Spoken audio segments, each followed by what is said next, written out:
Look, even when I was running for Senate, and each time I ran, quite frankly, not a joke, Philadelphia in particular got me across the line. No, I'm not joking. No, I mean it seriously. Organizationally, and in terms of fundraising, the whole deal. But look, here's the deal.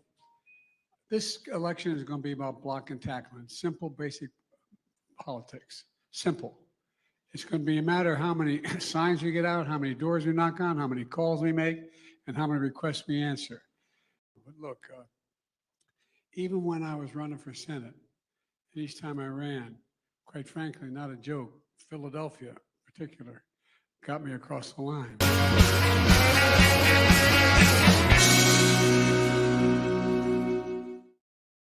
Hey, everybody, and welcome back to Speechless. I'm your host, Kev Phares, 23-year-old conservative activist, host of Speechless, the radio show, and right here, wherever you're watching from on YouTube, Facebook, Twitch, X, Rumble, anywhere like that. Make sure no matter where you guys are to check me out everywhere. Speechless Kev, Kev. Check me out, follow, like, subscribe, share, comment, all that fun stuff. What are we here to talk about today, everybody? We're here to talk about the president in mental decline. But before I get to all of that, to that clip we just watched, which was just out of Pennsylvania today, a huge Biden gaffe, we need to talk about a few different things. We have a few different conversations to have. The first off is if you are a regular viewer of this show, if you are somebody that loves to tune into Speechless, you might know that a constant guest I usually have on is a Nevada history teacher, also former co-host of this show, current master's student, and a conservative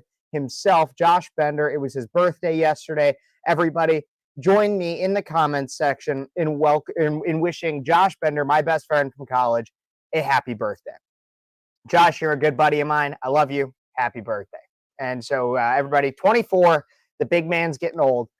So that is Josh Bender. Happy birthday, Josh. But let's get into all these other conversations. Just a few days ago, we had the 4th of July. The 4th of July, of course, is an incredible holiday. We're going to talk about later in the show liberal reactions to the 4th of July and how it's kind of morphed into this, I don't know, almost a political holiday. At one point, it was this day in which we could celebrate the great nation that is America. And so to begin the show today, I want to just give a brief monologue discussing the importance of the 4th of July, the importance of the great American experiment as we have it. And we're going to talk about Joe Biden. Is he dropping out? Should he? Is it good? Is it bad? From who are we looking at? From whose perspective will we be looking at it from? We're going to talk about all that. But we need to start with the 4th of July because we need to start with the beginning. Why America?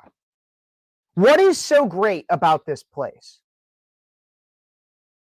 Look, back in the 1700s, we had 13 colonies. And I'm not perfect with all the history. I'm a political science major, but I know the gist as well as I'm sure many of you do. But we had 13 colonies, and they revolted against their government, the monarchy from across the sea, because they were taxed a little too high on tea. Now, look at where we're at now, today. Compare the two.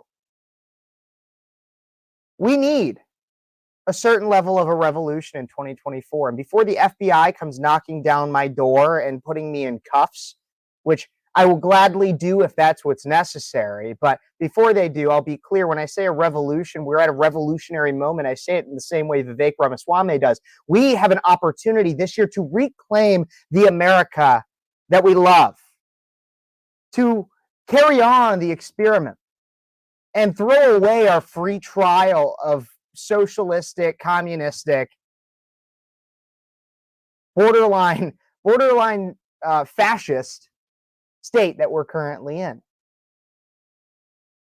run by a feeble old man who keeps getting propped up like it's an 80s movie called Weekend at Bernie's, practically dead but pushed forward for some nefarious plot, one of which I am not privy to.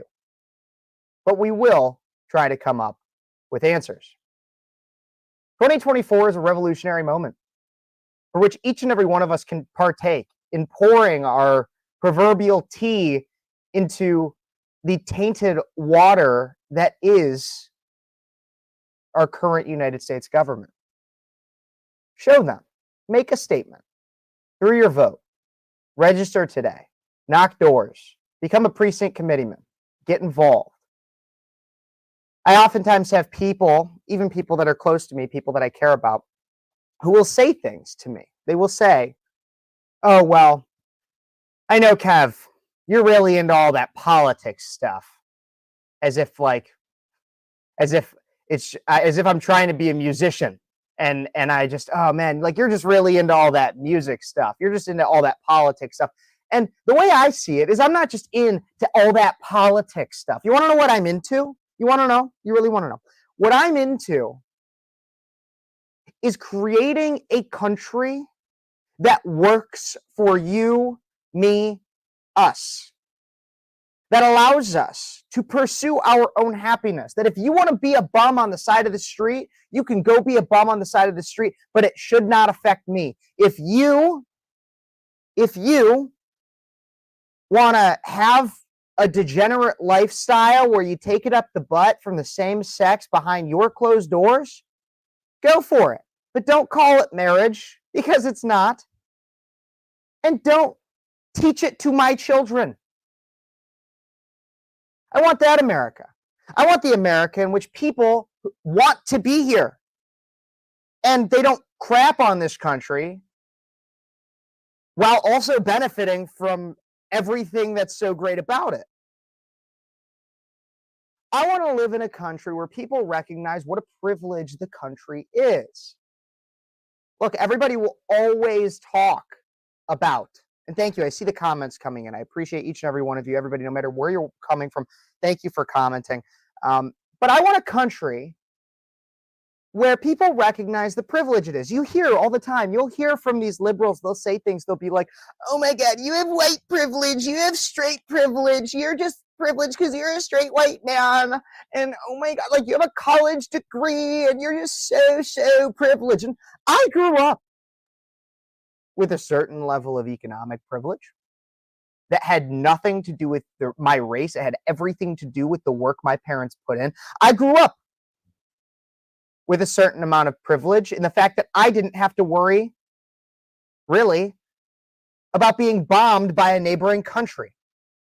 I grew up with a certain level of privilege where I knew that I could practice which religion I wanted to without fear of state execution.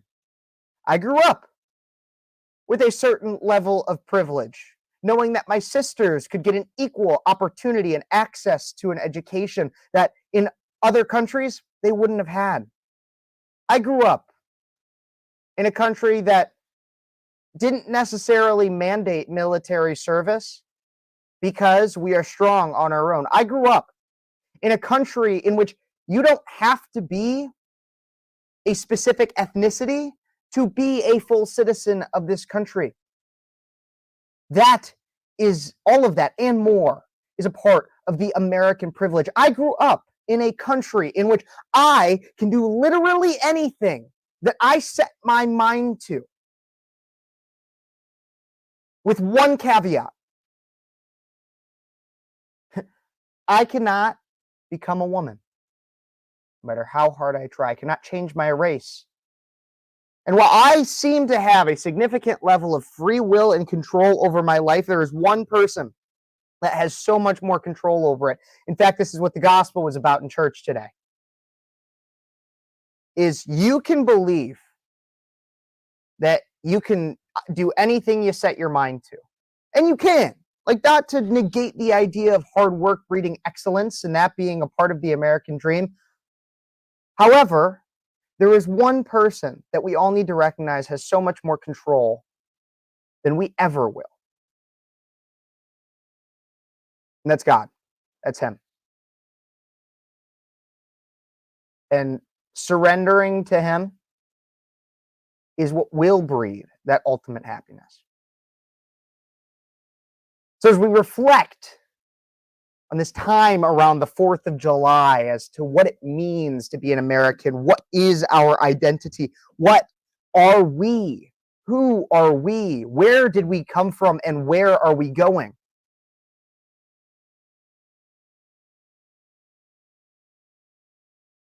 I point to the America I grew up in. The America, no doubt, many of you grew up in. And the America that I want my children to grow up in. One in which we are proud, not of who we like to mate with, the gender we wish to mate with, or anything like that. No, proud of our country, where we come from, why we're here, and what that means. I'm not ending the show yet, but as I usually say at the end of my shows, God bless you and God bless America. And I truly mean that. And when I say God bless America, God bless America, because this is what President Biden, as I started the show off with, this is what President Biden had to say to a crowd in Pennsylvania earlier today. Take a look and a listen once again to this clip of Biden in Pennsylvania and see if you catch the insane gaffe. And this also comes as Biden is attempting to prove that he is competent to currently run this country and run again for president of the United States. Take a look and a listen once more. But look, even when I was running for Senate, and each time I ran, quite frankly, not a joke, Philadelphia in particular got me across the line. No, I'm not joking. No, I mean it seriously. Organizationally. Did you hear what he was saying? Listen, one more time. See if you caught that.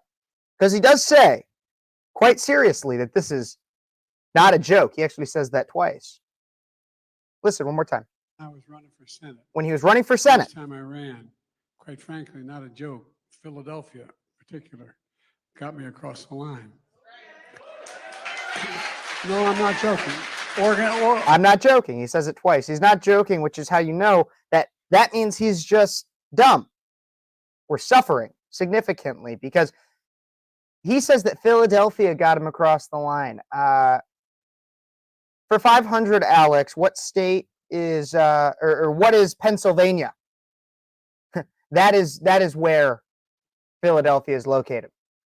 Philadelphia is in Pennsylvania. Now, I'm old enough to know that Joe Biden was never once a senator from Pennsylvania. He was, however, a senator from Delaware. So, not a joke. That's the president of the United States. It might seem like a joke, but it's not. And now many are wondering, they're saying, hey, I mean, obviously I've talked about it multiple times on this show. I've been saying for years, I even talked about it significantly last week after the debate. Should this man be running for president? Should this man even be president right now?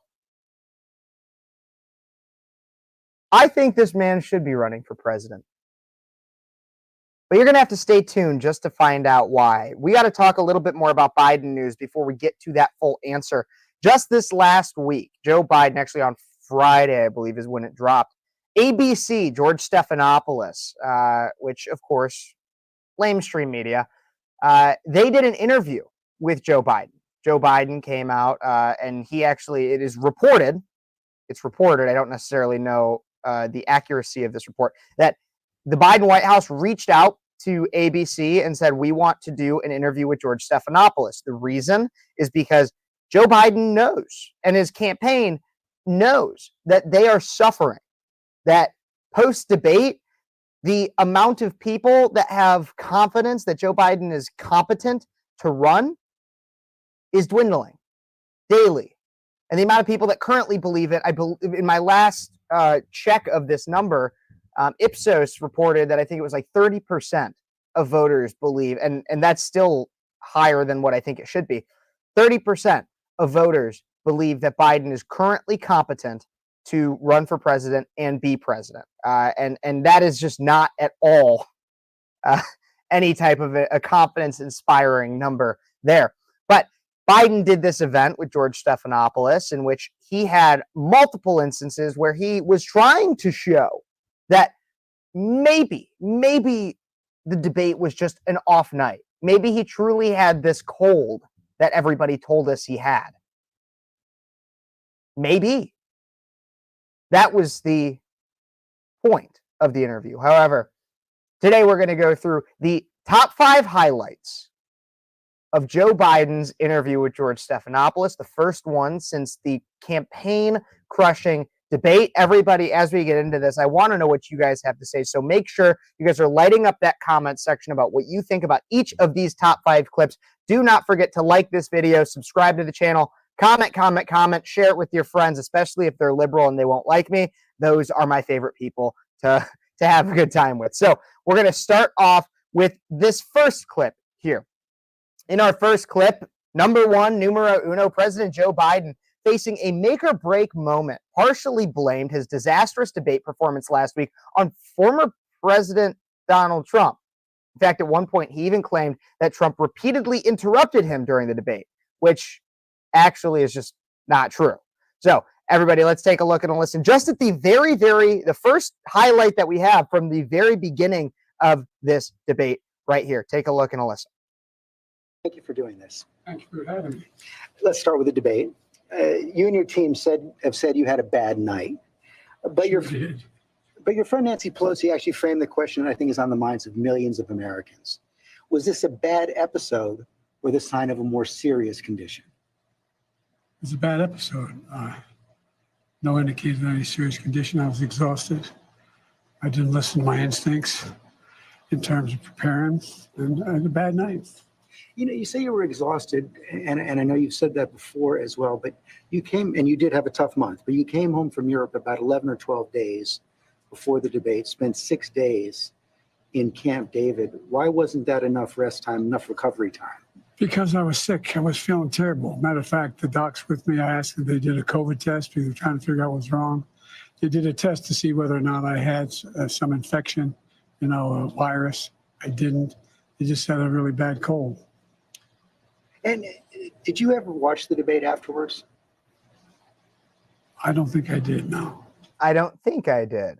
Interesting.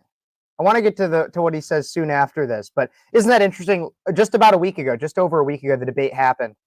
This debate was an hour and a half long, and Biden can't remember whether or not he watched it afterwards. Interesting. Well, what I want to get at is what were you experiencing as you were going through the debate? Did you know how badly it was going? Yeah, look, the whole way I prepared, nobody's fault, mine. Nobody's fault but mine. I prepared what I usually would do, sitting down, as I did come back with foreign leaders or the National Security Council, for explicit detail. And I realized about partway through that, I get quoted, the New York Times had me down at 10 points before the debate, 9 now, or whatever the hell it is. The fact of the matter is that what I looked at is that he also lied 28 times. I couldn't. Wait. The way the debate ran. Not my fault. Nobody else's fault. No one else's fault. He lied 28 times. What? It's all of a sudden Trump's fault? You'll go on this tirade about how you were sick, and then Stephanopoulos even pushes him a little bit more and says, but you were struggling a little bit. Oh, well, he lied 28 times. It's all Trump's fault. And then Stephanopoulos even goes a little bit further into this right here. But it seemed like you were having trouble from the first question in, even before he spoke. Well, I just had a bad night. Oh, well, I just had a bad night. You're not doing so hot right here, Joe. You're one-on-one with George Stephanopoulos for an interview that you asked for. And you can't even remember whether or not you watched the debate that many are saying is destroying your campaign. Interesting. That's number 1. President Joe Biden. Number 2, he claimed on Friday that he was being honest with himself about his ability to beat former President Donald Trump this fall, despite polling that shows him falling further and further behind. He was clearly lying to himself and the people right here, or people are lying to him. We'll talk about that after we watch this clip. Two-man race for several months. Inflation has come down. In those last few months, he's become a convicted felon, yet you're still falling further behind. You guys keep saying that. George, you know polling better than anybody. Do you think polling data is accurate as it used to be? I don't think so, but I think when you look at all of the polling data right now, it shows that he's certainly ahead in the popular vote, probably even more ahead in the battleground states. And one of the other key factors there is it shows that in many of the battleground states, the Democrats who are running for Senate and the House are doing better than you are. Well, that's not unusual in some states. I carried an awful lot of Democrats last time I ran in 2020. Look, I remember them telling me the same thing in 2020. I can't win. The polls show I can't win. Remember 2020, the red wave was coming. Before the vote, I said, that's not going to happen. We're going to win. We did better in an off year than almost any incumbent president ever has done. What? Look, by pretty much every available metric, Joe Biden is losing, yet he continues to deny the reality of that. Somebody is lying to him. These pollsters the pollsters that he has surrounding him must be lying to him, because even other times throughout this interview as well, he claims that, everybody is telling me it's just 50-50. It's just 50-50. Like it's a toss-up. It's a toss-up. No, Joe, it's not a toss-up. You're losing bad. And it's not pretty. It is a slaughter as of right now. It is a slaughter. But that's number two. Let's get to number three. President Joe Biden during this interview claimed during an interview on Friday that he is capable of serving as president of the United States for another 4 years, even though 80% of Americans believe that he is too old to be president. Take a look and listen to this clip from that interview. These are about the future, not the past. They're about tomorrow, not yesterday. And the question on so many people's minds right now is, can you serve effectively for the next 4 years? George, I'm the guy that put NATO together, the future. No one thought I could expand it. I'm the guy that shoved Putin down. No one thought could happen. I'm the guy that put together the South Pacific Initiative with AUKUS. I'm the guy that got 50 nations, not only in Europe, outside of Europe as well, to help Ukraine. I'm the guy that got Japanese to expand their budget. For example, when I decided we used to have 40% of the computer chip, and we invented the chip, that little chip, the computer chip. Elections are about the future, not the past. What?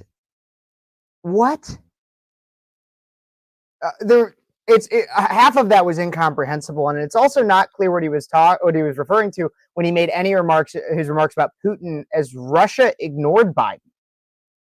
Like, let's think about that. He claims he's the guy during that he was in some way the guy that shut down Russia, shut down Putin. But Biden told Russia, you better not invade Ukraine. You better not invade Ukraine. And Vladimir was like, yeah, okay, old man. What are you going to do about it? And did it. Putin remains in control of Russia right now and has shown no signs of ending the war. So, okay, Joe. Okay, but that's number three. Let's get to number four. Right here, number four, one of the most odd answers during this entire interaction. Joe Biden says there's only one way that he'll leave this race, that there's only one way that he'll get out. And it's quite interesting because for a man that claims to be Catholic, he gives quite an interesting answer to this. Just like I said, probably one of the most odd answers throughout the entire thing. Take a look and listen to this clip from the Biden interview right here. Number four. You can be convinced that you cannot defeat Donald Trump. Will you stand down? Well, it depends if the Lord Almighty comes out and tells me that, I might do that. Well, on a more practical level, Washington Post just reported in the last hour that Senator Mark Warner is assembling a group of senators together to try and convince you to stand down because they don't think you can win. Well, Mark is a good man, but we've never had that. He also tried to get the nomination too. Mark's not. Mark and I have a different perspective. I respect him. And if Chuck Schumer and Hakeem Jeffries and Nancy Pelosi come down and say, we're worried that if you stay in the race, we're going to lose the House and the Senate, how will you respond? I go into detail with them. I've spoken to all of them in detail, including Jim Clyburn. Every one of them. They all said I should stay in the race. Stay in the race. None of the people said I should leave. But if they do? Well, it's like, they're not going to do that. You sure? Well, yeah, sure. Look, I mean, if the Lord Almighty came down and said, Joe, get out of the race, I'll get out of the race. The Lord Almighty's not coming down. I mean, these hypotheticals, George, if all. You want to talk about a hypothetical, Joe? You just came up with one. If the Lord Almighty comes down, but you also say the Lord Almighty is not coming down. Look, am I going to say it's probable? No, but it's not impossible. A lot of people talk to God. I talk to God, and God talks to us in a lot of different ways. And so, yeah, maybe he's not going to come down in with the stereotype white beard, big robes, and say, Joe, you have to stop. He should have done that when you were running for Senate the first time around. But, of course, there's a reason why we're all being challenged today, and I trust in him. But to say that he's not, also, where did this come from? I would only leave if the Lord Almighty comes down, and he's not coming down. And also being pressed on, well, what if these people did? And he says, they wouldn't do that. They wouldn't do that. Interesting, because there are several in Congress, most recently Jerry Nadler, and then also Mark Warner from the Senate, and even many in Hollywood, traditional defenders of Biden. Excuse me, like Rob Reiner. And we'll talk about another one here soon, but let's finish off this clip, this highlight. But it's not that hypothetical anymore. I grant that they have not requested the meeting, but it's been reported. I've met with them. I've met with a lot of these people. I've talked with them regularly. I had an hour conversation with Hakeem. I had more time with them than Jim Clyburn. I spent time with many hours off and on the last little bit with Chuck Schumer. It's not like I had all the governors. I agree that the Lord Almighty is not going to come down, but if you are told reliably from your allies, from your friends and supporters in the Democratic Party, in the House and the Senate, that they're concerned you're going to lose the House and the Senate if you stay in, what will you do? I'm not going to answer that question. It's not going to happen. Well, I guess we'll call your bluff on that one, Joe. The Lord Almighty to Joe is not coming down. And if you firmly believe that, then he's not going to. But that's number 4. Let's get to number 5, probably my most favorite part of this entire thing. Number 5, the culmination of this interview. When George Stephanopoulos, the ABC reporter, and usually, while not the worst interviewer I've ever seen, actually came out and in some way almost kind of defended Trump in this short clip right here, when Biden tried to bring about a discussion of crowd size. Interesting. Right here. Take a look and listen. Plan to turn the campaign around. You saw it today. How many people you draw crowds like I drew today? You find me more enthusiastic than today? Huh? I mean, I don't think you want to play the crowd game. Donald Trump can draw big crowds. There's no question about that. He can draw a big crowd, but what does he say? Who's he have? That was badass. That was badass. One more time. I want to listen to that. That was badass. I don't think you want to play the crowd game. Donald Trump can draw big crowds. There's no question about that. He can draw a big crowd, but what? And then look at Joe. Joe's eyes, everything popping out of his skull. That's exactly how he sounds too. I do have Demon Goral does say that he sounds a little bit like Batman. I could hear it. In old senile Batman. But then you want to hear what Joe does after that, and then actually listen, because I think it's really important to hear exactly what Joe says at the end of this too. What does he say? Who's he have? Who does he have? Look, I know trying to decipher what Biden says is not always, it can be a futile task. However, I do think it's important to listen to who does he have? Because to Joe Biden, what he really means, what is he actually getting at when he says that? Well, if you think about all these different events that he goes to these different events and he's got Obama comes with him because he needs to have his seeing eye former president to walk him around. He'll have celebrities come to different things for him. He gets Mark Hamill, the washed up one-hit wonder of an actor, and he'll get all these different people.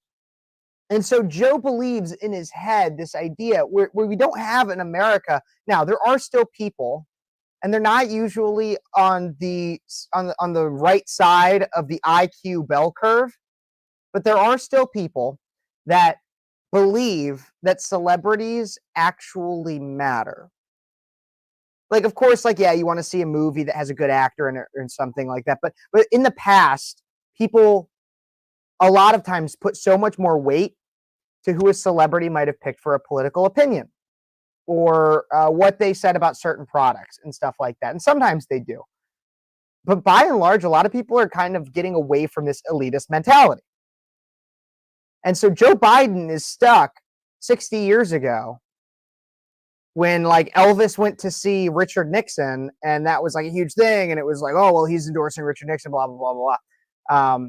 Which isn't exactly how it went. But you get my point is like he's back in that time period where it meant a lot more as to now the people are like, I don't care if the Lord Almighty comes down and endorses Joe Biden.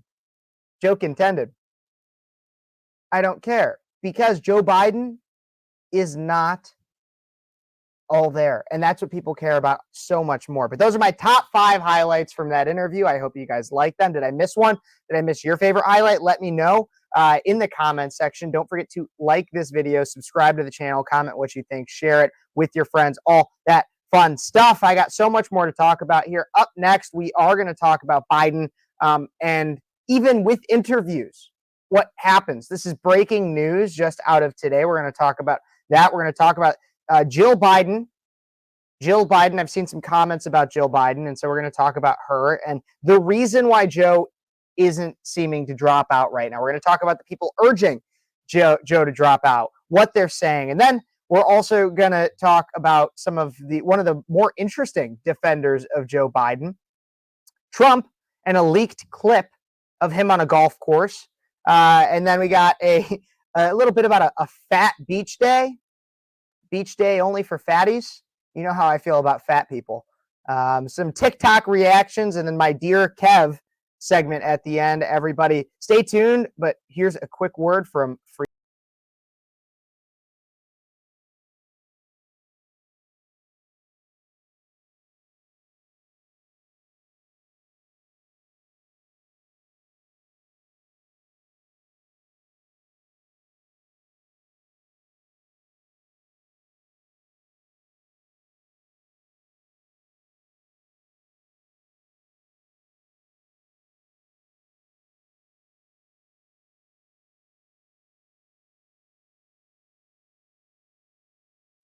Everybody, yes, of course, I love Freedom 2.0. This water isn't sleepy like sleepy Joe Biden. So, of course, I love Freedom 2.0. You guys should go check them out. Use code BREAKAWAY at checkout or code USA. One of those two, you'll get 15% off. And it's great water. They use like reverse osmosis treatment. They don't use fluoride in it. It's awesome. I love it. Won't turn you gay. So if you want some good energizing H2O, check out Freedom 2.0, and they support people like me. And so if you want to support people like me, support Freedom 2.0. But let's get into this next segment. This is breaking today, I believe. 2 radio stations confirmed on yesterday, that they were given questions by Biden officials ahead of their interviews with President Joe Biden this week as the administration fights for its survival following Biden's disastrous debate performance last week against former President Donald Trump. The questions reportedly were drafted by officials at the White House and were then sent to the radio stations by Biden's presidential campaign. Andrea Lawful Sanders, host of The Source on WURD in Philadelphia, told CNN that, quote, the questions were sent to me for approval. I approved them. Fascinating. Take a look and a listen right here to this clip from CNN that broke this fascinating story right here. Andrea, let me ask you here about your interviews and something. I listened to both of them, and there's something that's similar here. You each were, you asked 4 questions, and maybe that's what you were allowed to ask by the campaign or the White House. But they were essentially the same questions, both interviews, about accomplishments, progress in your respective state, what's at stake in the election, what he has to say about his debate performance, and what he would say to voters who think their vote doesn't matter or might sit this election out. Were those questions given to you by the White House, or did you have, or the campaign, or did you have to submit questions ahead of this interview? The questions were sent to me for approval. I approved them. Okay, so the White House sent the questions to you ahead of the interview.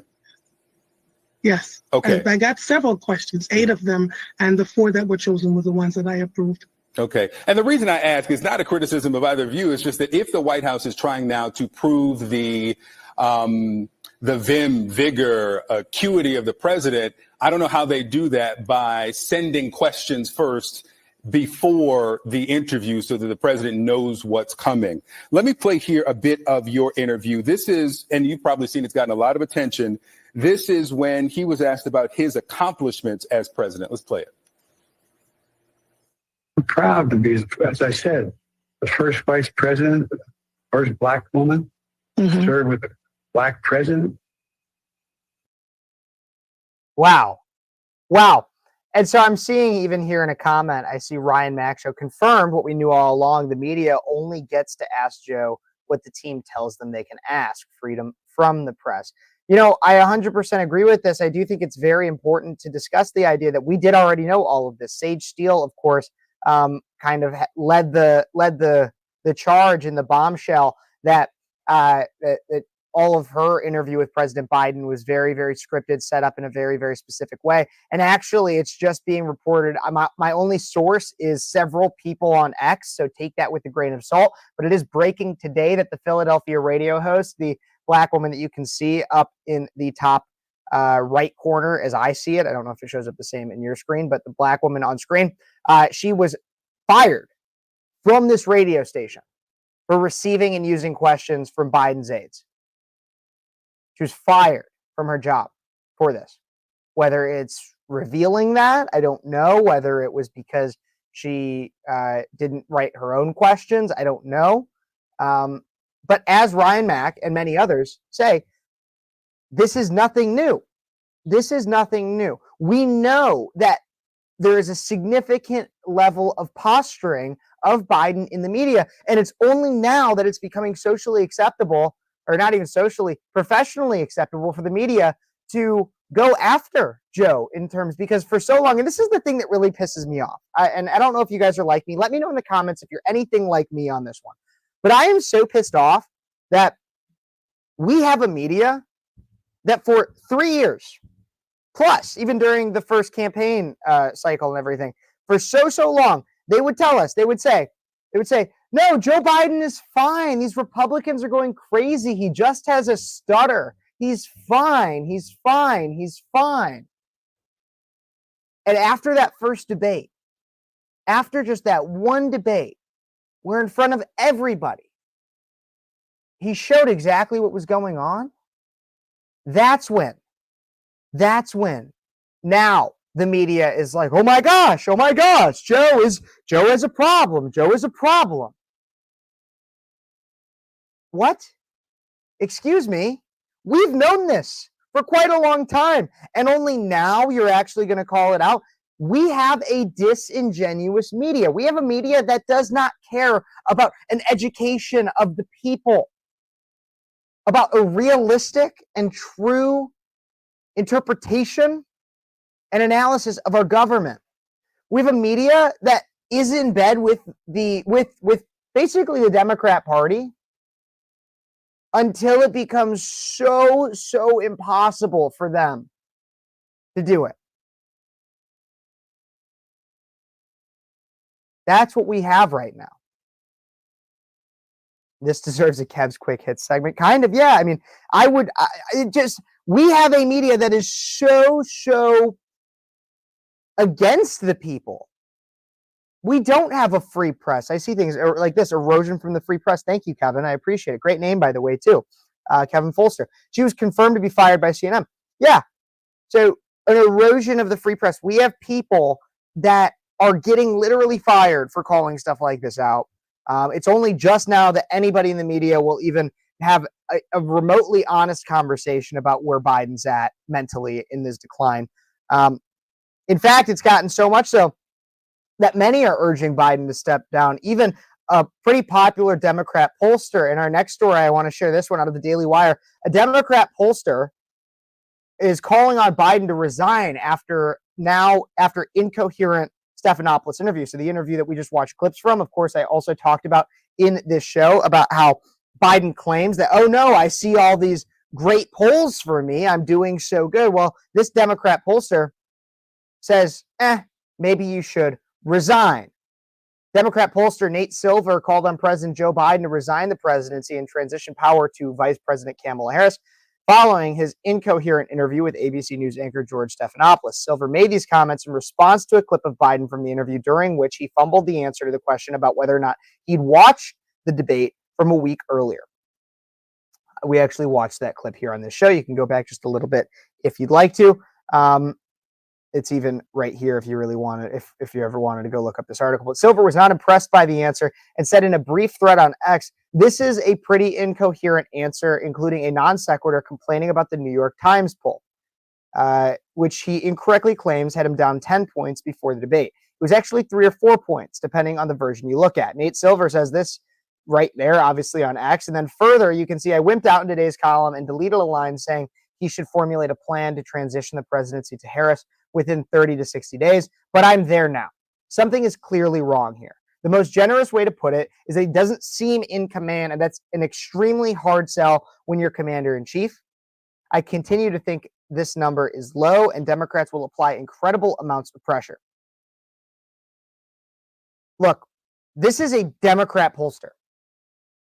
Nate Silver is not on my side at all. And he's coming out and saying Biden should resign. And I think it's important to also notice that he's a pollster, not a politician. He has, in the traditional sense, he's not currently an elected official. Not an actor, a Hollywood person. His money, though, and his source of income does come from liberal organizations. And I will tell you, this isn't a good thing. This isn't a good thing. It's not terrible either. And I want to talk about why, but I do also want to make sure that we talk about the other people that are claiming that Biden should drop out. We also have this grifter, Michael Moore, Jabba the Hutt, who is facing the inconvenient truth about Biden's health, says it's elder abuse and it must stop, and calls for Biden to step down after the utter collapse at the debate. We can take a look right here at his tweet. He says, Dem leaders want us to believe we didn't see what we saw at the debate, but my eyes don't lie, neither do yours. This isn't about whether Biden's fit to serve 4 more years, but rather, should he serve 4 more days? What happened on that stage was heartbreaking. And I actually don't disagree with that, with what he says. What happened on that stage was heartbreaking. But once again, I will reiterate what I've been saying for quite some time now, is that this is not new. Biden's health and his ability is not new. Like, this is the crazy thing to me for many Democrats. I want to ask an average Democrat. If you're an average Democrat and you just woke up to all of this, please let me know as soon as possible in the comments. Did you think up until, what was the date of the debate, was June 27th, I think. Did you think on June 26th that Biden was just A-okay? Did you think that he was just hunky-dory? And then all of a sudden, your rose-colored goggles got smashed to bits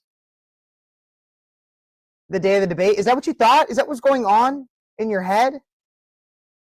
That you were just like, oh, my president is totally fit to serve. And then all of a sudden the debate happens and you're just like, oh my God, what was I thinking? I had no idea. If that's you, shame on you. If that's genuinely how you were, shame on you. Shame on you. And you're right. Michael Moore does look like Peter Griffin. I'll bring that right back up there. He does look a little bit like Peter Griffin. I'll give you that. But so that's even Michael Moore. And then now we even have another fat person that's in Hollywood. We have Rob Reiner.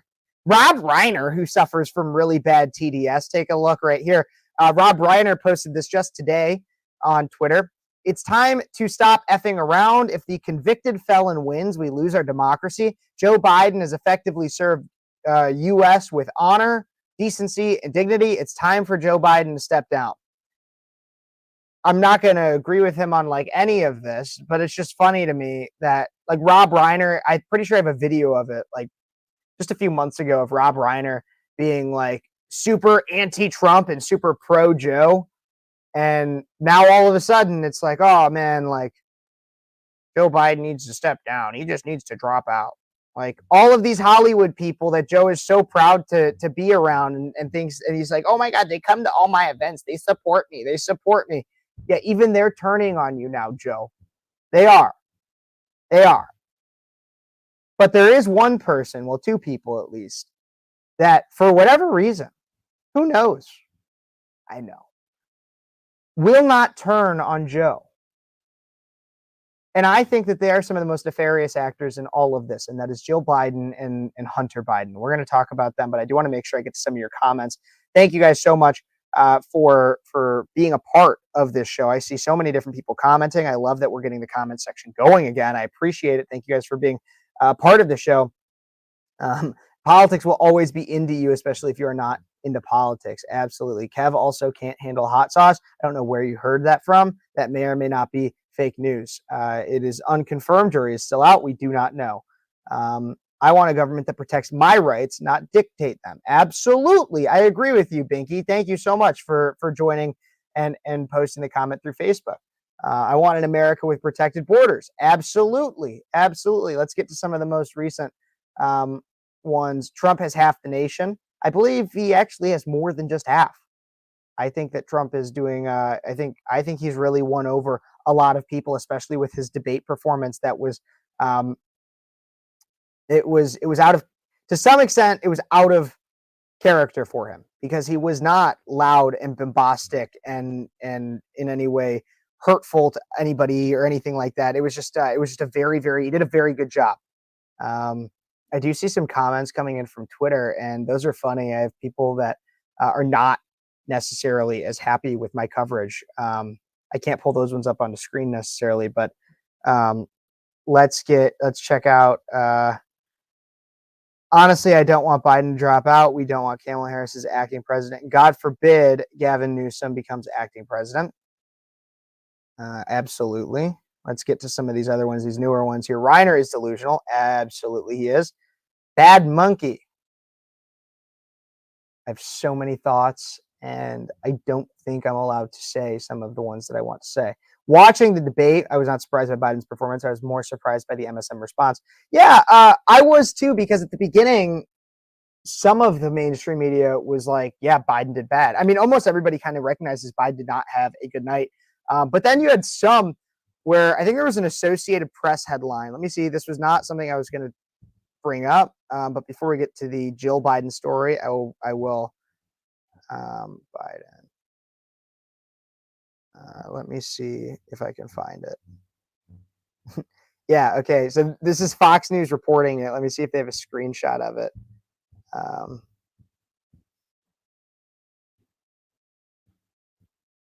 Let's see here. Sharp and focused. Let me pull this up on the screen. Yeah, so this was 4 days ago. Take a look at this is actually an Associated Press headline after the debate and stuff. This came out 4 days ago. Right here.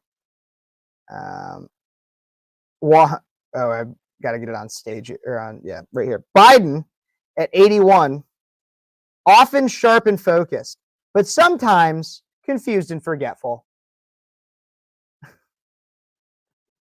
Oh, yeah, that's just like when CNN did like the mostly peaceful protests or something like that. Like it contradicts itself. It's hilarious. It's absolutely hilarious. I love it. I love it. Let's see what else. There's nothing honorable about Joe Biden. Agreed. I figured the emergency on the plane was Biden forgot how to blink. That's a good one. That's a good one. Harry says, I would love to talk to Harry. Harry is just like, Harry creams his pants when Joe Biden breathes. Like, it's insane. That man is like, he is the biggest simp for Biden I have ever seen. He thinks that Biden did just a fine job at the debate. Are you kidding me? I want to know how much he gets paid. It's either he is a deeply disturbed young man or he gets paid a lot of money. Harry Sisson is a fascinating individual. If anybody, I would pay Harry $100 to come on my show and talk to me for an hour. I would do it. I barely have $100 to spend on that kind of thing, but I would do it for him. So I think that's absolutely hilarious. But keep those comments coming, everybody. I'll make sure to stop by and get to my comment section every once in a while. I want to talk about Jill Biden now, though, because Jill Biden has been making her rounds in the media. In fact, in multiple instances, she has even been seen touting up Joe. I played a clip, and I even have a short of it out on my YouTube. You guys can go take a look at that if you would like to at some point, in which I talked about Jill. Jill was out, and she goes out on stage, and she's like, "Good job, Joe. You answered all the questions." To which I snickered, and almost puked just watching. But that's Jill Biden, and she seems to be consistently propping up Joe as if she's just totally negating the idea that maybe he has a problem with any of this. But let's take a look and listen to this clip from MSNBC and their show Morning Joe, which I believe is one of Joe Biden's favorites. Take a look and listen to her on Morning Joe. This is from yesterday, I believe, right here. Your husband is 81. At the end of the second term, he'd be 86. As his life partner of 46 years, is there a part of you that is worried about his age and health? Can he do it? He can do it. And I see Joe every day. I see him out, traveling around this country. I see his vigor. I see his energy. I see his passion. Your husband is 81. Really? You see his energy and you see his passion. However, we get news reports now that he now says that he needs to go to sleep by 8 p.m. because it's just his brain. This woman, I truly believe, is evil. What are her intentions? Why? I just got the question, how old is Jill? I will answer this question live right here. Is Jill Biden? Jill Biden is 73 years of age. Joe is 81, making her just about 8 years younger than Joe. So Jill is 73 years old, to answer the Raven. So no, she obviously doesn't care about her husband. She doesn't care about his health and well-being. But what does she care about? It's seeming very interesting, the way that she's reacting, because then we get articles like this out of the Daily Wire. Jill Biden and Hunter are, quote, dead set on not letting Biden quit. According to a report, First Lady Jill Biden and convicted felon Hunter Biden are reportedly dead set on not letting Joe drop out of this presidential race. Politico reported that some in the Biden family, including his sister Valerie, have started expressing concerns about the toll the remainder of the campaign will have on the 81-year-old's health. First Lady Jill Biden and the president's son Hunter are dead set on the campaign going forward. According to the report, Hunter has started to attend official White House meetings even as he waits to be sentenced after being convicted on multiple felony weapons charges, faces additional criminal trials, and remains under criminal investigation. The president has often referred to his son, an admitted drug addict who has a history of using prostitutes and belonging to sex clubs, as the smartest guy he knows. Hunter Biden fathered a child with a stripper while he hooked up with his deceased brother's wife. But the other one wouldn't surprise me either. Jill Biden's ex-husband, Bill Stevenson, slammed her in an interview over the weekend with the New York Post, saying that she has turned into a completely different woman. Steven previously said that Jill's relationship with Joe began as an affair that they had while he was still married to her. I just don't understand why she is so adamant about defending him and keeping him in the race, since it appears that he's struggling. It appears that he's struggling with everybody, these days. Top presidential historian Doug Brinkley said earlier this year that Jill Biden was a power-hungry woman who is doing the opposite of what many first ladies have done, encourage their husbands to not run for re-election. She likes power. She wants to stay. She wants some sense of revenge. She teaches in Virginia Community College. This milieu around our building here, this is her home. The idea of relinquishing it all after you've taken the slings and arrows of the last year's attacks, and at the last minute, just when you get all the delegates, you're going to say, I'm going to open it up to a bunch of people. It's very childish when you read those kinds of reports. Man, this is a Jerry Springer family. This is somebody who does not care about the humanity of their partner. But this is also somebody who has shown a history of not caring about their partner whatsoever. When I say partner, I don't just mean Joe. I mean, obviously, her ex-husband. She's a power-hungry woman. And to some extent, I find it very interesting that they chose this picture. I think it was on purpose because you see Joe. He almost looks scared behind her. Like she cracks the whip on him. Like, Joe, blink twice if you're being held hostage. Let us know. And we talk about the lashings that she might be giving Joe. Jill is actually giving different kinds of lashings as well. Jill is actually apparently lashing out significantly. Actually, according to Martha Raddatz in a report that says that Dr. Jill is lashing out at those who want Joe out of the race. Take a look and listen to this clip from soon after the interview with George Stephanopoulos right here. Martha Raddatz, the president is talking to a lot of people, but he appears to be listening to a very tight circle. A very tight circle, and administration officials I have spoken to said that very tight inner circle is telling them he can win, that he needs to keep going. This, of course, includes his wife, Jill, who they said is lashing out at those who want him to get out of the race. Martha Raddatz, the president is talking to a lot. She's lashing out.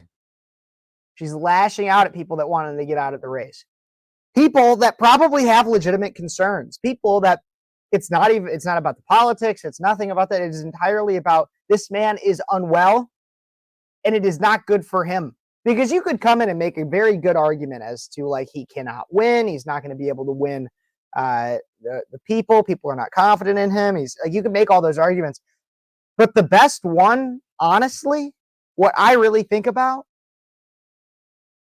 is this is just so cruel to a man who, let's take out all of my feelings of Joe Biden as a representative, his policy, the things he's done. Let's take all of that out. This is a man who has, in some way, spent his entire life in public service. And this is the way he's going out. I wouldn't want the most dedicated, the most perfect or beautiful or just amazing public servant. I wouldn't want them going out like this. It would be so, so sad. But Jill doesn't care, nor does Hunter. I also have speculation that potentially that's part of the reason that they don't want him to leave is so that Hunter can get pardoned or commuted for any of his sentences that he could possibly receive. Maybe. But Jill Biden and Hunter are said to be the main driving forces keeping the president from dropping out. The Biden family is reportedly in discussions about which advisors they should fire as they look to shake things up and deflect blame over Biden's recent struggles. I believe the family has witnessed blunder after blunder by key staff personnel, and the debate is likely the straw that broke the camel's back, the source told NBC News. Post-debate, the supposed loyal staff, instead of taking responsibility, pointed the finger back at the president and said, his fault. I can think of no other singular action that would agitate the Biden family more. And so now Jill, Dr. Jill Biden is pushing him to stay in. There also is an ally of Jill that I find quite interesting because it's not what I would have expected. One of Biden's biggest allies and kind of advocates went on CBS recently and had an interview in which Dr. Fauci was even on the Takeout podcast with CBS, and he's the one. It's not just Dr. Jill Biden, Dr. Fauci even went on this. And here is this clip right here of Dr. Fauci and what he has to say about Joe. You write in the book, Dr. Fauci, about regular interactions with President Biden, and you talk about frequent phone calls you got from him, his level of curiosity, the depth of his understanding of the underlying issues related to COVID and everything else, his curiosity, the questions. Simple question. Did your interactions with the president in any way resemble what you saw in the debate performance last Thursday? No, I mean, obviously not. You know, I don't want to comment about what happened that night, but to me, it just looked like a bad night because my interaction with him was what I described in the book, and what happened even subsequent to what I described in the book after I got out. He's very probing in his questions, very analytical, very calm about things. When you go into brief him, Major, you better really know your topic because he's going to ask you very relevant questions. And he's very reflective on things and just doesn't jump out with conclusions or anything, but is very analytic. So my interactions with him, I have to say, have been very, very positive and in every way. Did you see the debate? I did. Did anything about that, what you saw, medically alarm you? I can't say. I think it would be inappropriate to say that, Major, because when you're just looking at someone on a one-shot basis, you just don't know what could happen. Did he have a bad cold? Did he take an antihistamine to make him, groggy or what have you? We don't know what went on, and I think it would. But this isn't just like a one-time thing, Dr. Fauci. We don't know. We don't know, Dr. Fauci. Piss off. No, we do know. This isn't a one-time thing. There are tons of videos on the internet of Biden gaffes, of just Biden gaffes. It happens constantly. He just said today that his election in Delaware was carried by Philadelphia or whatever, wherever, Pittsburgh, wherever. It was one of the Pennsylvania cities. I'm sorry, I wasn't there, but I do know that he messed it up. So it was not just a one-time thing, Dr. Fauci. You're an idiot. And this man, Rob Reiner even knows that Joe should drop out. But we talk about all this. We talk about Dr. Fauci, talk about Jill, talk about Rob Reiner, Jerry Nadler, others in Congress. And I ask the question, I say, is it such a good idea for Joe to drop out? Now, many in my comments section, I'm sure, would probably agree with the statement that Joe shouldn't be president. But there's a few reasons why I think it's a bad idea to urge Joe to drop out or even resign. If we urge, here's my thought train. Follow me. All aboard, choo-choo on Kev's thought train right here. First, if Joe Biden were to relinquish his delegates, and thus the nomination, because of health reasons, and because of a lack of confidence in him as a candidate based upon his health reasons, then that would mean that he would have to also resign now. Because what's different 4 months from now than today in terms of his health reasons? That's the first thing. The second thing I'd like to point out is look at what would happen. So who would Joe be replaced, or who would Joe be replaced with? Well, could be Kamala. And polling right now shows that she's relatively unlikable, and that people don't, and that people probably wouldn't vote for her, that Trump would still win.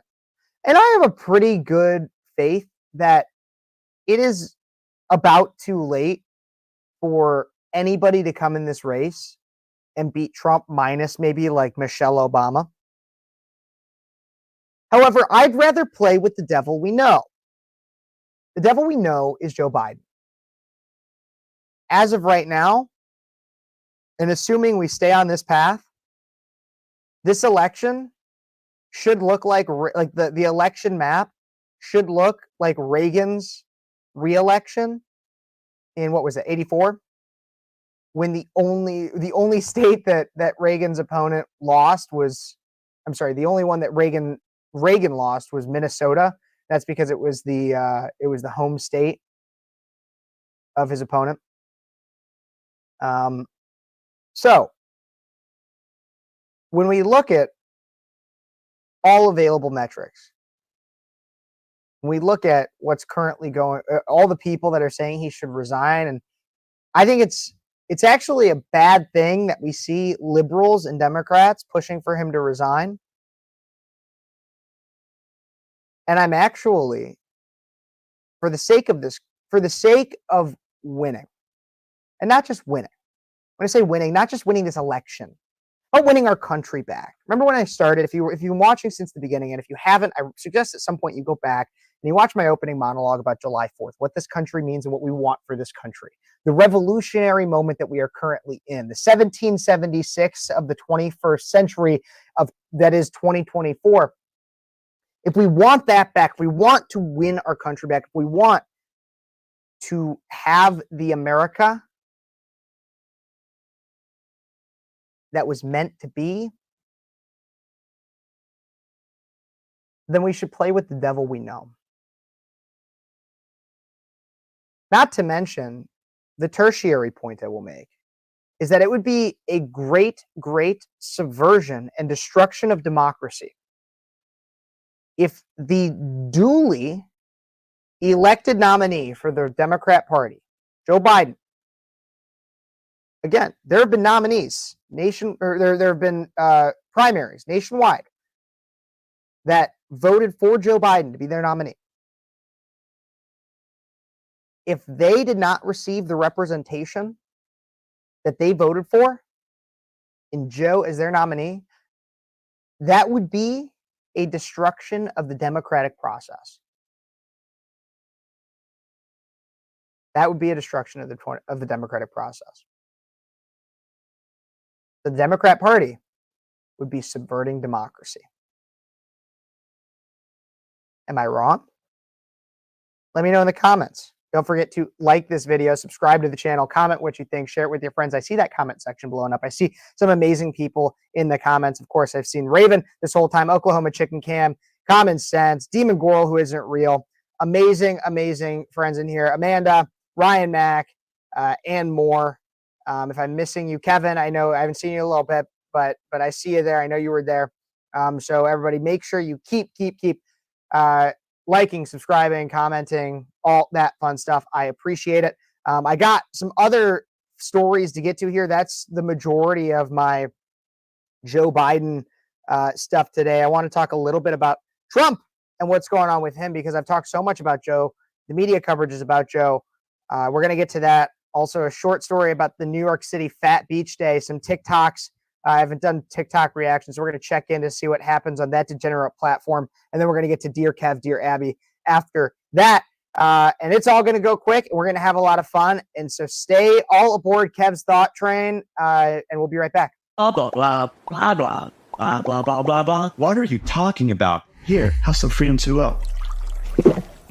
Now, the Constitution is awesome.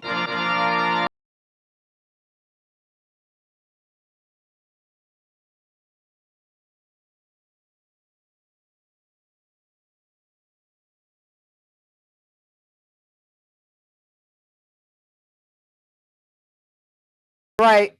I love me some Freedom 2.0. I got my bottle right here. And this water isn't sleepy. It's amazing. It's amazing. But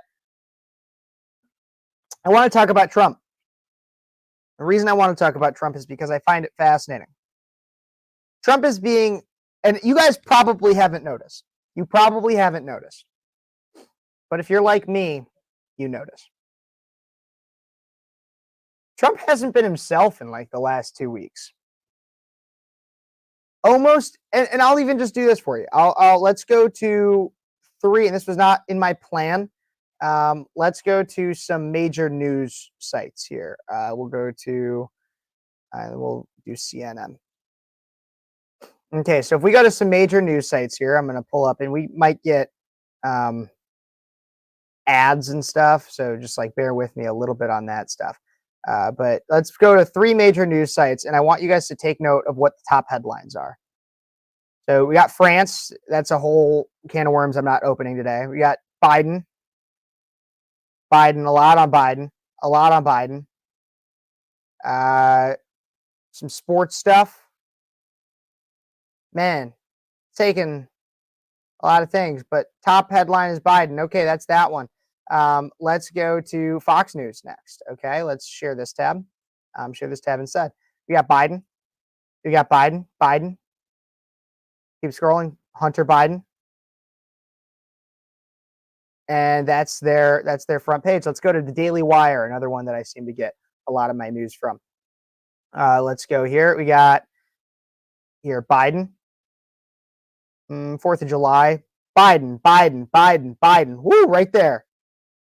Biden. This one's about Biden.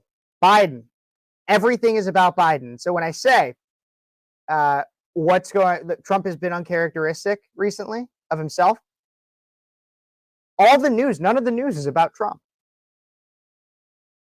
which is the best possible thing for the campaign right now. What I said last week is the debate went so well for Trump, not because Trump did an exceptional job. It went really well for Trump because Trump did what Trump was supposed to do in 2020. Get up there and let Biden be himself. And people will realize you don't want a dementia patient grandpa to be your president. We don't want our White House to be a nursing home. And so I agree with Kevin here that Trump being quiet is the best thing he can do. It absolutely is. But that doesn't mean Trump's not doing things. Trump has still held rallies, I believe. And in fact, there was a hilarious video that was leaked, and then Trump ended up posting it on his Truth Social. Let's take a look and listen to this clip of Trump that he posted on his Truth Social of him at the golf course talking about Joe.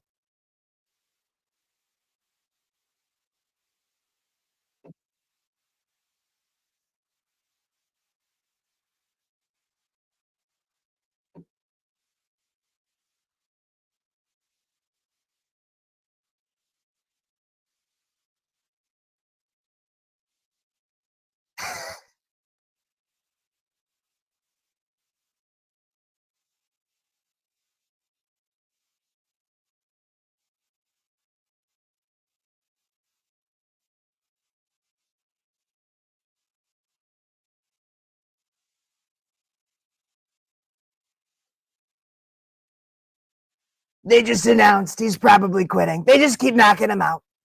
Kamala, she's terrible. She's terrible. Nobody likes her. Nobody likes Kamala. Nobody likes her at all. I love it. And Trump's just having a good time. He's golfing. He's in his element. The Trump campaign has been doing phenomenal in the last few weeks. Why? It's not all about Trump. And this is why Trump is going to win this time. And I know you go back during the primary, had different thoughts. My mind's been changed. I will say, my mind's been changed. Doesn't happen very often. Somebody ring the bell. Somebody record that. Take a picture. Take a video to last longer. My mind's been changed. I was wrong. Trump 2024. I'm all in. Love it. Beautiful. Smart campaign. Let's see. I see some different comments and stuff in here.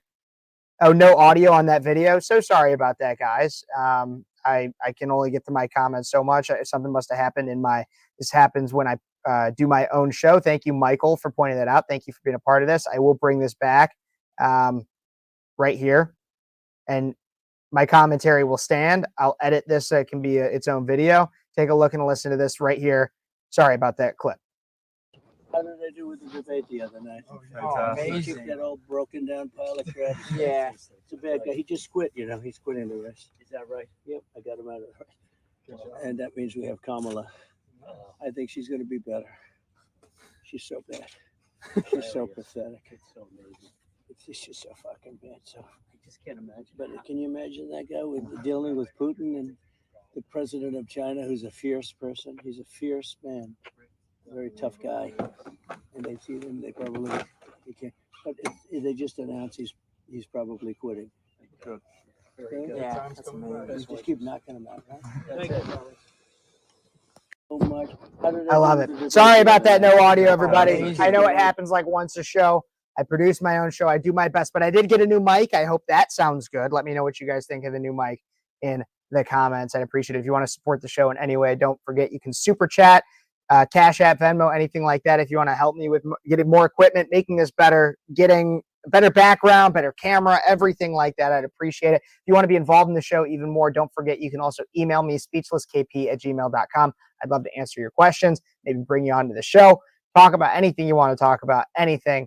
Let me know. I appreciate your patience with me and your guys being a part of this show in so many different ways. Thank you, thank you, thank you. Guys are the best. But yes, so thank you. I appreciate that, Michael, and thank you for joining. I saw you ask some other questions and stuff. Some of it. You asked about the radio show. I believe that they still play my content at the radio station I was at.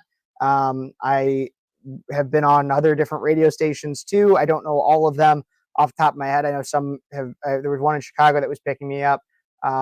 Looking at some others out east where I'm moving as well. So a little bit yes and no. I believe that my original radio station still does play my content. I just am not working for them anymore as I'm getting ready for law school. So I have to go all in on Trump. City still has it on Sundays. So thank you, Ryan, for letting me know. They do still play my radio show. Kev, you have to go all in with Trump. I know you were a DeSantis fan, but now without him, Trump is our only option. Trump 2024, Trump 2024, Trump all or nothing for 2024. But yeah, so that's our Trump check-in because it was quite interesting. But now I want to talk about a real thing that gets me fired up. And that is the beach. The beach. What do I think about France? I honestly don't. I need to do more research on exactly what's going on over there. I know that the left wing lost, I believe, their first round of their parliamentary last week, and all these riots happened. And I have not paid attention to what exactly has been going on in this week's round of elections. But I do know that the left wing is absolutely crazy, and I will always stand by that. But New York Post and fat people. We're going to talk about this one here. New York City holds a fat beach day. This is a real thing. Are you guys enjoying your summer? Well, make sure if you're going to New York City, you avoid the beach on this day because this is a real thing that's actually happening. New York City is holding a fat beach day to create accepting environment for plus size community, a space for people to be themselves. Obviously, we can see like Free Willy's stand-in right there. It's one way to make a splash. I love it. Get it? Because they're fat. Fat Beach Day events are appearing across the United States, aiming to create spaces for the plus-size community to gather, including one Saturday in Far Rockaway. We're going through something culturally that's impacting us every day on the individual level and a systemic level. Jordan Underwood, the event organizer, told The Guardian, "We are really trying to open up a space for people to be themselves." Underwood, a plus-size model and artist, had a history of being bullied for her weight since middle school. Also, just in case you guys were wondering, I also have a history of being bullied for my weight. You know what I did? I lost it. This led her, she didn't lose it. Spoiler alert. She started a blog at age 12 to document her experiences and begin her journey into fat activism. Fat activism, real thing. Underwood organizes events through New York City and collaborated with Berries with a Z. It's not how you spell berries. It's stupid. A Brooklyn-based vintage store curated for curves to organize Fat Beach Day at Jacob Riis Park. Okay, I want to go on a brief tangent right now because I'll talk about the beach crap for a second. But why is it? Why is it that back in 2013, the founder of Lululemon, a brand that I am not necessarily the biggest fan of, but the founder of Lululemon got ousted because he told fat people, because fat people were complaining that they couldn't fit, or that like the spandex, the Lululemon yoga pants, they would start getting see-through for certain people. And he basically came out and he was like, well, maybe fatties shouldn't wear my clothes. Don't be so fat. My brand isn't for fat people. That's what he said. Respect the hell out of that. So why can't there be a brand that isn't for fat people when they make their own brands, Berries, that's curated for curves? Why can't we have a brand that caters to a specific audience when they have brands? The fatties have brands that curate specifically to their audience. Nobody walks into a McDonald's and says, I'm going to be health conscious today and have a McDonald's. No. You walk into a McDonald's knowing that you're probably going to be ashamed after you eat it, but when you're eating it, it tastes damn good. Because brands have audiences. This isn't even about fatness or skinniness or anything. I have my own qualm with that. I am fat phobic. I'll say it now. I don't want to be fat. I'm afraid of getting fat again. Don't want it. Fat phobic. I'll take it. But why can't brands? Why is it that we criticize a brand when they say we're not made for fat people, but then they have brands? Why isn't Berries making clothes that fit skinny people? Huh? Are you skinny phobic? Are you anorexophobic? Is that it?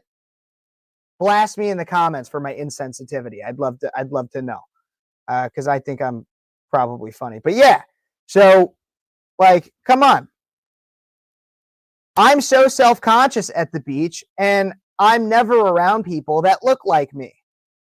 I'm never around people that look like me. Okay?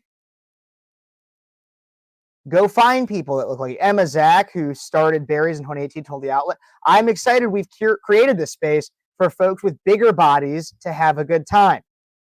In an age where weight loss drugs like Ozempic are popular and thinness is celebrated as the ideal beauty standard, events like Fat Beach Day are seen by some as pushback. Look, thinness is celebrated as the ideal beauty standard, not only because it tends to be more like visually appealing, but also because people are attracted to people. Okay, let's talk about if you're looking for a partner, somebody that you're going to be with for a while. You want to be with somebody that's probably got a certain level of longevity. You're not going to invest in something that its ability to live is volatile. You know how we always get these studies that are like, this causes cancer, that causes cancer, everything causes cancer. Well, I'll tell you. You want to know why that can be? It's oftentimes, almost always related in some way. You are at a risk of everything higher if you weigh more, based on fat. If you weigh more because of fat, if you are not in shape. If you get in shape, if you lose even just 5 pounds of fat, just 5 pounds of fat, you decrease your risk of heart attack, heart failure, of a ton of different stuff. Exponentially. And then 5 pounds on top of that, 5 pounds on top of that. The more fat you lose, the healthier you will be. So it's not just the ideal beauty standard. It's also the ideal health standard, which is really what matters so much more. Vogue Business reported that for autumn-winter 2024 season, only 0.8% of models were plus size and 3.7% were mid-size, a decline from previous years. Good. Let's motivate. If you want to be around people that look like you, that as that one person said up here, I've never around people that look like me.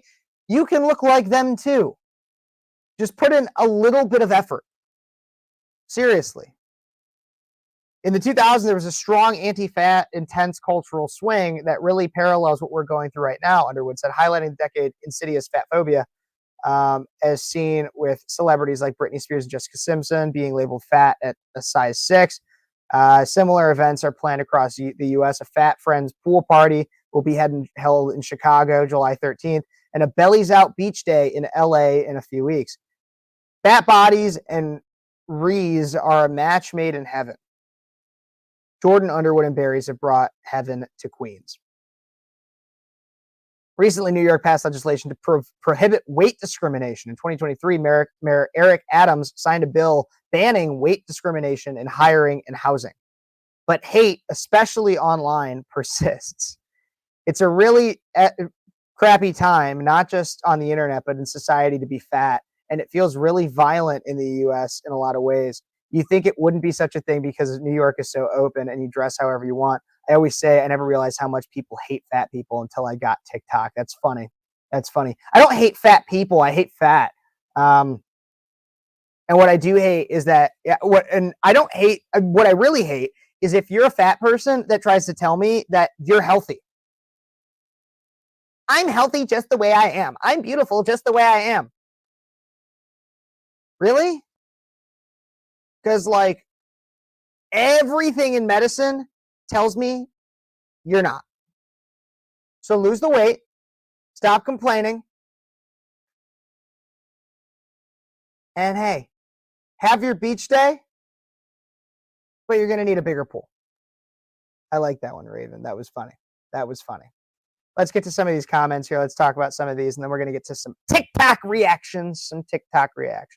Cancer causes cancer, just saying. True. Being fit is healthy. It's healthier. I'm a plus size person myself. Interesting. I saw Michael said something as somebody that's fat, have lost massive amounts of weight. Good for you. Fat acceptance might as well be suicidal acceptance. Absolutely. Yes. I love that. Great comment. Even bad press is good press. Yeah, another law that Biden has broken. Being men, we should be strong. That is our appeal strength. Being fat is not strength. You are weak in all regards. Yeah, absolutely. I mean, like as somebody, I lost like 60 pounds in the last year. If you are severely overweight, if you have a problem walking up a flight of stairs or even talking, there are people that I see where they get winded just talking for like a minute, then you have a problem. You need to seek help. Am I a fitness professional, Kev? No.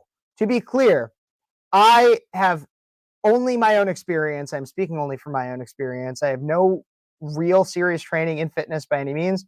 What I know is based on my experiences, what I've read, what I've done, and how I've lived. But I can tell you in my non-expert opinion, don't be fat. Try not to be fat. Just start walking. Like do the Forrest Gump, which turns like 30 this year, and just start walking and walking and walking. You'll be good. Been working out since I was 16. I'm now 55 and I still look good. I'm not gloating, but merely truth telling. Yeah, absolutely. Gluttony is a sin. So many forget that. Absolutely. I went back from 183 to 149. Took me 2 years. Good for you, Oklahoma Chicken Cam. I'm proud of you. That is awesome. I'm going to take this off the screen. I'm going to get these TikToks loaded up and ready so that I can react. We got some TikToks. I haven't checked in with the libs of TikTok in quite some time. And so I figured today would be a good chance to check in with the libs of TikTok. I hope you guys enjoy these. I have not watched any of these in full. I just basically took them off the libs of TikTok page so that we could talk about them, react to them, have a good time. Let's get going with the first one here. This one, I'll pull it up. So libs of TikTok. We got a lot of things to talk about here. I see, keep all of those Kev's campaign slogan for 2028. Don't be fat. Hashtag don't be fat. Hashtag don't be fat. I agree with that. Definitely cut back on sugar. Cutting back on sugar is a good way to start. Okay, everybody, let's get to these TikTok reactions. Thank you so much for tuning in to Kev's TikTok reactions right here. Starting off with numero uno right here. Where Agenda 47 actually is Trump's plan day to day, what he will do if he is elected again. So let's talk about it. First, the proposal would, quote, dismantle the deep state by stripping tens of thousands of career government employees of their civil service protections and essentially begin mass firings of federal employees. On day one, he would order ICE to conduct the largest deportation in America's history. He would reinstitute his Muslim ban and would start building the wall again. He would institute a set of tariffs of 10% on most foreign goods, which will only drive American costs up. He would ask Congress to pass legislation establishing that there are only 2 genders in America, and would push Congress to pass legislation that prohibits hormonal or surgical intervention for transgender minors in all 50 states. He would also terminate the Department of Education completely, force homeless people off the streets by building tent cities, and he would send National Guard officials to cities like Chicago and New York to deal with crime. I'd love to hear your thoughts about this agenda, so comment them below, but this would be the most radical remaking of the federal government the United States has ever seen. So be sure to like, comment, and share so that more people are aware of what could come. I agree. Like, comment, and share. As Michael said in here, based, absolutely based. I love all of it. That guy, I don't know why his tone was if anything like that was bad. I mean, like, I'm already convinced. I already said earlier, I'm already voting for him. Like, you don't have to sell me anymore. You don't have to. You got me. You got me. You're preaching to the choir, bud. It was an absolutely great Trump ad. I love that one. Okay, next one. We have this one, which apparently also is somebody with a little bit of Trump derangement syndrome. Let's take a look and listen to this lady right here. Oh, here we go. Why aren't we calling for the felon to step down? Why are we not calling for the felon to step down? Everyone's calling for Biden to step down. Why aren't we calling for the fucking felon to step down? What the fuck? Even the media is like, oh, Biden, step down, step down. Hello, rapist, felon. What, where? Why aren't we asking in an overall way, why is the media not saying front page, get the felon to step down? Why is it front page, Biden should step down? And all you MAGA, don't even, okay? Don't fucking even. You're fucking voting for a rapist, okay? So why aren't we calling Really? for the felon? Okay. Also, the Trump is a rapist thing has been debunked so many times. However, Ashley Biden's diary, Joe showering with his daughter, like, we're not gonna talk about that, sweetheart. Come on. Along with that, I also love, this is something I've been thinking about a lot recently. I think it's so crazy to me that all these people, all these liberals are like, Trump is a convicted felon and he is running for president. And like, we could talk about the Hunter Biden thing, sure, but I also remember, when it was like a huge thing several years ago, that Republicans didn't want to let certain felons vote and Democrats wanted to let all the felons vote. And they were like, felons are people too, and they deserve to be a part of our democracy. And now being a convicted felon, Trump's a convicted felon. We hate convicted felons. Like, what happened to like convicted felons are people too? Let's care about them. Pro-democracy. Like, what happened to that? Oh, that's right. They weaponized the Department of Justice to make them a convicted felon so that it could fit a narrative that felons are bad, that our felons are all bad people. But okay. This is another one here. This one's a little bit longer. It looks like, I don't know what this one's about, but this dude looks like he probably doesn't shower and hasn't left his mom's basement for quite some time. So let's take a look and listen here to this lib of TikTok. Many people are celebrating tonight. But for me and many other people in this country tonight, this is not a time to celebrate. This is a time to plan. It's come to the point where myself and everyone in my close circle of friends are talking about getting visas if they need to escape to another country, or the prospect of being an illegal immigrant in another country within the next 2 years. I myself have to think about what my plan of action is going to be. Do I try to flee to another country? Do I stay behind and fight? Or do I cower and let the fascists get me? Those are my three options that I have to think about. And my lifespan literally depends on whether or not I'm out of this country in time or if I want to stay behind. Because as someone who happens to be a homosexual and an atheist, non-believer in any deity, I am going to be public enemy number one when the fascists come. If they do catch me, they will do very terrible things to me and my body before unaliving me. Just like what happened in Germany a century ago to certain groups of people. I'm in one of those groups. So tonight, the sounds of all these explosions around me brings me a feeling of dread and a feeling like this is a bad dream, a nightmare that I want to wake up from, but I can't wake up. That's what many people who are part of minority groups in the US are going through tonight. I am one of millions of people having these thoughts right now. Always stand up to fascism and free Palestine. Yes. Free the terrorists.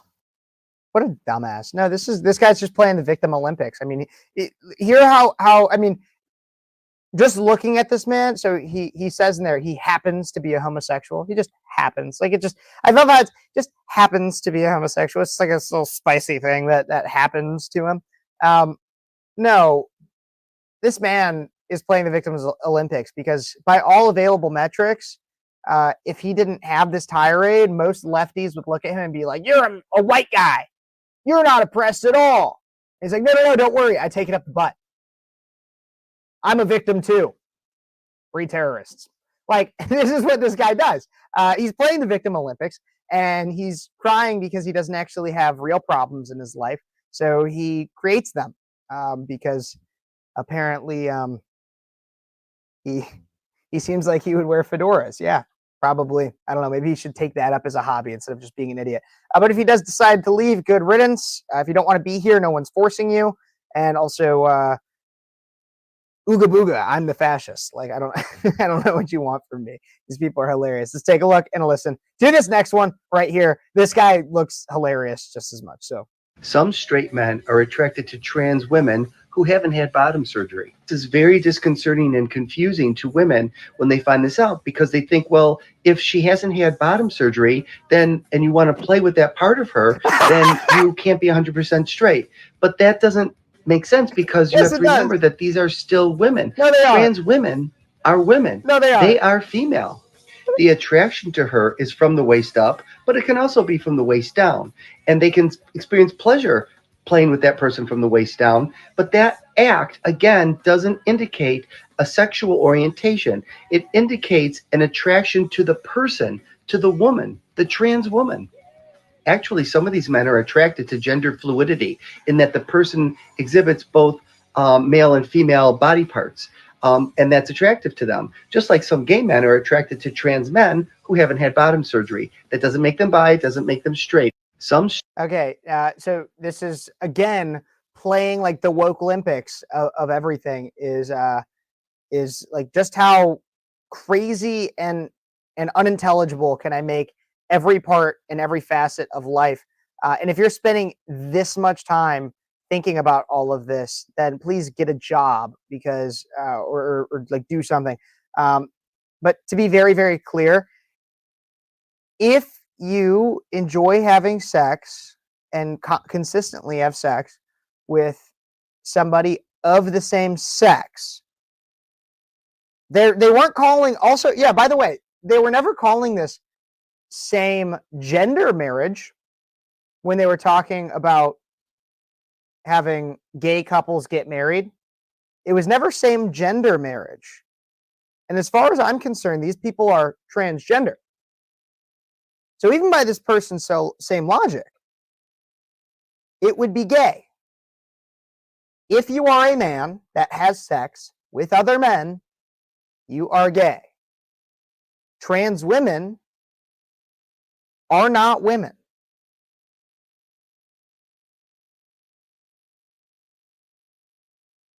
Period. End of sentence. Trans women are not women. They are delusional. They're cross-dressers. And in some cases, cross-dressers that got elective surgeries to remove part of their body. There are only two genders. You're right. But really, it sounds like somebody who is actually, that's the other thing too, is that it actually seems like what it really is, what it really is though, to me, is what it sounds like, is it sounds like people that are actually ashamed that they're attracted to transgenders. And so they're trying to rationalize their shame by being like, no, I'm not gay. That man in a skirt is actually a woman. Okay, buddy. Okay. All right, let's get to this next one. Some of these were from the 4th of July, so this will be fun. Let's take a look and listen to this man right here. So we're visiting in upstate New York near Poughkeepsie. Lots of farm country, lots of American flags and Blue Lives Matter flags, and it was really making me uneasy. And then we came to this cute little town called Hudson. I guess it's a famous whaling town. And I see a lot of flags like this. Totally felt my nerves come at ease. Isn't that interesting? I'm not even gay. I think that says a lot when the American flag freaks me the fuck out. And I see a few pride flags, and then I know I'm among nice people. Just saying. Sure, okay, have those feelings. It does say a lot. He's right. It does say a lot, but it doesn't say a lot about the people that wave American flags. It says a lot about the state of our current country and the state of our media, in which you have been brainwashed into believing that pride in your country is in some way something you should feel threatened by or worried about. And for some reason, you believe it's better to be proud of sin and sexual degeneracy rather than actually being proud of your country. So I guess that's the way that man works. Let's take a look and listen to this next one of this lib of TikTok. It's that time of year again where white people can't wait to get really tan. And Latinos también, bronceaditos, quemaditos. If you're a white person, you can't wait to get super tan and you can't say Black Lives Matter and you're not an ally and you can't stand for your Black, brown, indigenous, people of color, friends, and family, then do everyone a favor and tanning is not for you. So thank you. What she doesn't know is tanning isn't for me because I'm Irish. All lives matter. And my girlfriend is an Indian, not the dot kind. She's the feather, like, and she tans. So I can't be racist. So yeah, get on my level.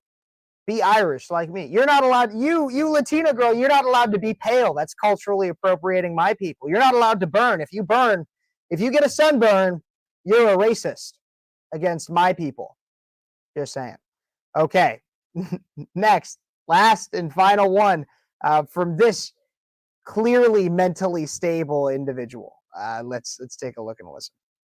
If you are somebody who has been saying Free Palestine and is also celebrating 4th of July today, you are being a hypocrite. You cannot be against settler colonialism and genocide while also celebrating settler colonialism and genocide. And the two biggest reasons that people will give me is, oh, it's not about that. It's about my traditions. Well, one, who wants traditions that are based in white supremacy? Two, your traditions are not more important than liberation. The second reason that I always get is, well, it's about freedom. Freedom for who? Not Indigenous people, not Black people, not disabled people, not queer people, not women. Who? Who? Wait, you care about women, then why do you support terrorists? Okay. Whose freedom are you really celebrating besides white, cishet, non-disabled, wealthy men? Fuck that. Also, fuck the fireworks. Our veterans are not taken care of, are often left to be homeless and deal with PTSD, and then get super triggered on July 4th with all of the fireworks going around, while also still not getting care. Also, it's super damaging to the environment, and it really fucks with animals too. So all around, fuck July 4th. Oh, and P.S., all that money that you spent on your July 4th vacations or celebrations or whatever, guess where that money went? Guess where that money went? I'm just saying, if you're going to be about liberation, then you have to also follow through, especially if you're white. Okay, I actually agreed with something that this thing said. And so I'm going to play the very beginning of this because this is the part that I agreed with right here. Somebody who has been saying free Palestine and is also celebrating 4th of July today, you are being a hypocrite. Pause. I agree. If you are somebody who has been saying free Palestine and you are celebrating the 4th of July, you are being a hypocrite. Not because of supporting white supremacy and colonialism and you're not standing in solidarity with your black and brown and gays and blah, blah, blah, blah, blah. No, not because of any of that. The reason you're a hypocrite is because Palestine is a essentially religious fascist state. America has no defined religion, is based in Judeo-Christian values, but is still not, we have no established religion. It's a part of our First Amendment. We're not establishing a religion. And we are much more free. Like this person is like, black people aren't free. Women aren't free. Gay people aren't free. Go over to Palestine. See how free they are over there. And like, that's not even like the best argument. Like, I mean, it contradicts direct, I mean, it perfectly beats out any argument for Palestine. But then even along with that, the second part is you are relatively free here. Like compared to anywhere else in the world. Anywhere else in the world. Along with that, I want to, because this did talk about, and I did see there was a question earlier from Michael regarding my beliefs on Israel versus Palestine. I've talked about this a lot on my show. I don't really support either.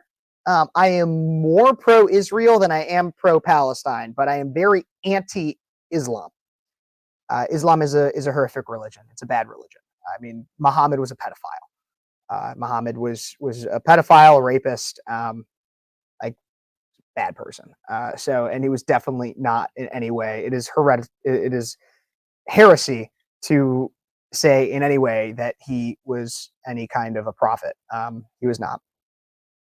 Judeo-Christian is not an oxymoron. Judaism and Christianity is not. We could definitely debate that, Michael. Shoot me an email. Anybody, if you would like to be on the show, we can set something up. SpeechlessKP@gmail. That'd be definitely something. I mean, half of Christianity, depending on, I mean, a third if you're a Mormon, but Mormons are just very nice people that get a little wacky. I see I'm frozen. I will be right back to address these things. Make sure you take down that email. Give me one moment.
Sorry about that. I am back.